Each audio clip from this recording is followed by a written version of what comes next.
के बाद कुछ घंटों बाद बताया कि आज तुम्हारी पिटाई होने वाली है। पहली बार सुना था कहानी लिख के पिटाई भी हो सकती है। तो मैंने, क्यों भाई, कौन करेगा पिटाई? के तुम्हारे नाना जी करेंगे। क्यों करेंगे?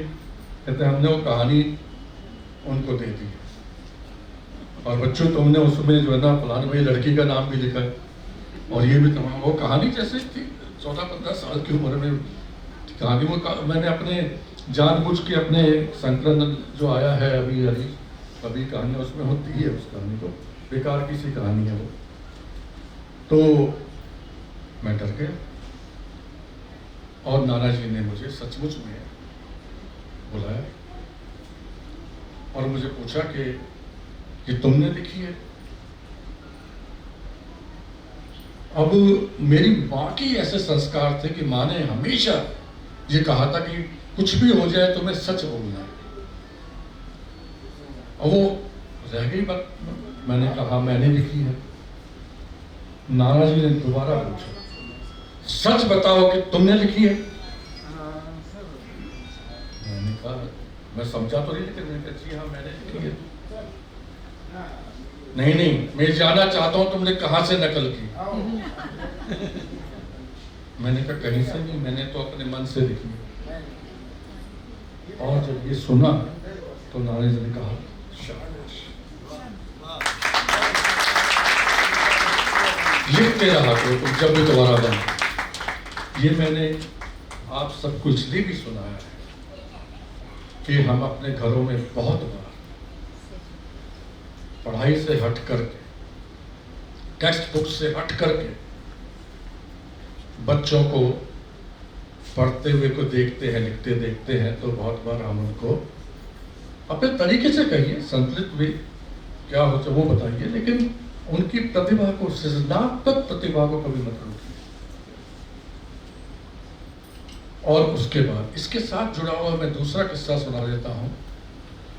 उसके बाद मुझे भी साहस हुआ और मैंने अपने कक्षा में, मैं 7वीं-8वीं में था, मैंने सबको बताया कि मैं लिखता हूं। मेरे अध्यापक थे, उनका नाम केदारनाथ ही था, हिंदी के बहुत अच्छे अध्यापक थे। उन्होंने कहा तुम लिखते हो? उन्होंने भी मुझे हौसला दिया, शाबाशी दी। एक बार हमारे 10th का स्कूल था वो, तो दिल्ली एडमिनिस्ट्रेशन के जो डायरेक्टर निदेशक थे, पूरा नाम याद नहीं है, भट्ट जी थे कोई, उनको आना था और उनके सम्मान में कार्यक्रम बीडी भट्ट। और जो है मुझे मेरे अध्यापक ने कहा और बच्चे तो औरों की कविताएं सुनाएंगे, तुम अपनी कविता सुनाना। मेरे तो सुनिए, सोचिए कि पंख निकल आए और मैंने आस पड़ोस में सब जगह बता दिया कि मैं अपनी कविता सुनाऊंगा। स्टेज लगा हुआ है, मैं बैठा हुआ हूं, सब बैठे हुए हैं।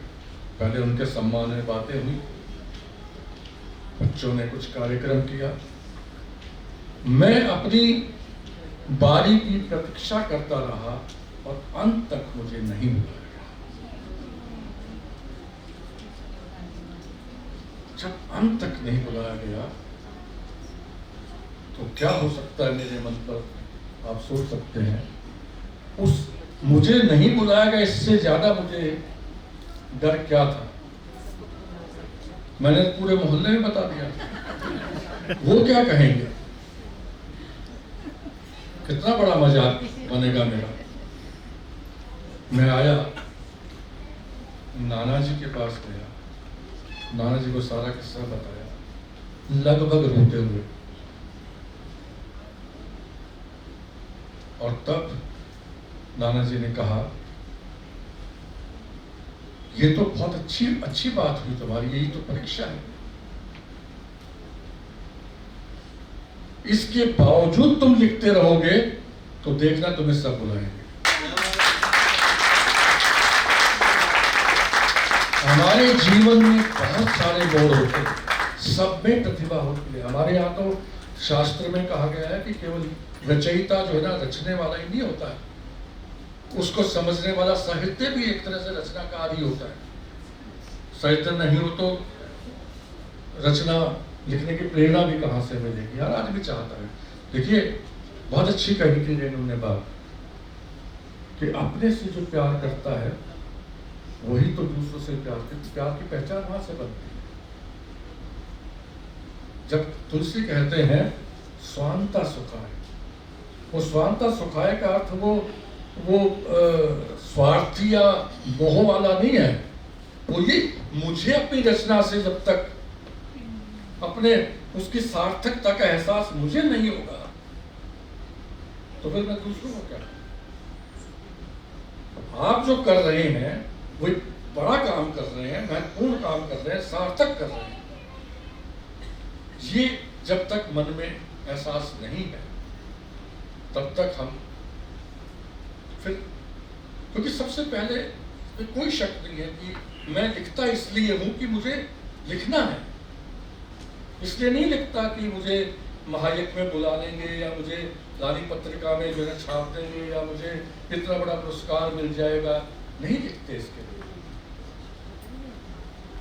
मैं थोड़ा सा डेबिट होकर बताना चाहता हूँ। जब हरीश कह रहे थे कि कोई 11,000 मांग रहा था, कोई 21,000 मांग रहा था, कोई, देखिए वैसे तो हमारे यहाँ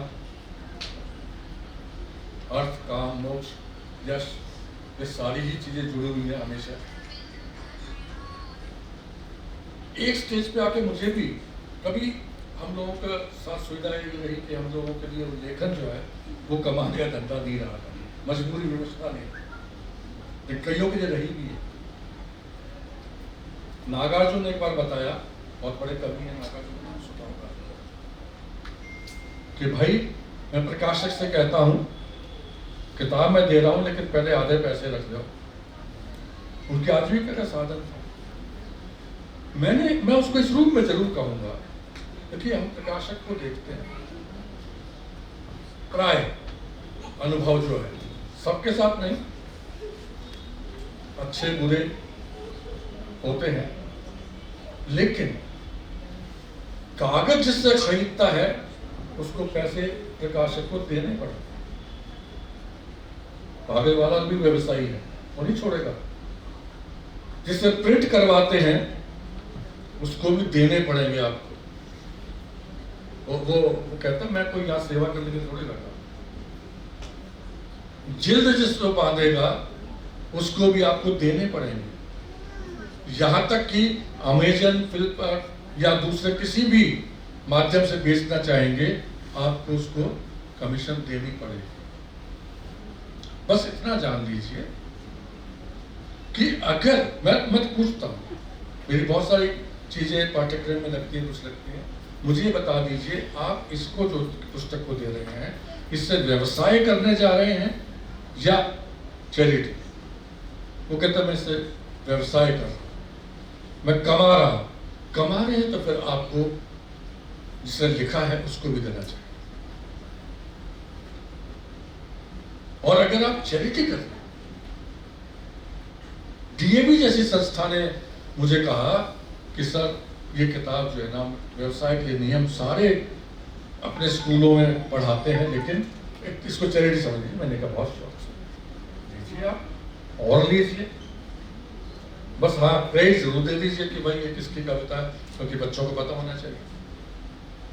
तो इस मामले में भी हम लोगों को स्पष्ट होना चाहिए।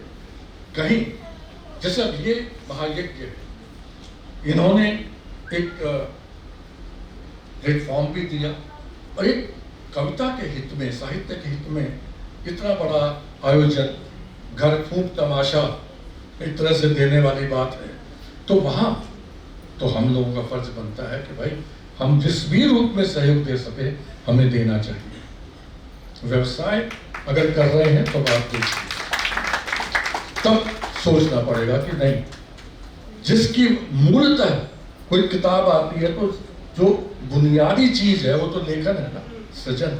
उसके बिना तो कागज पे ना कुछ नहीं हो सकता, छप सकता था।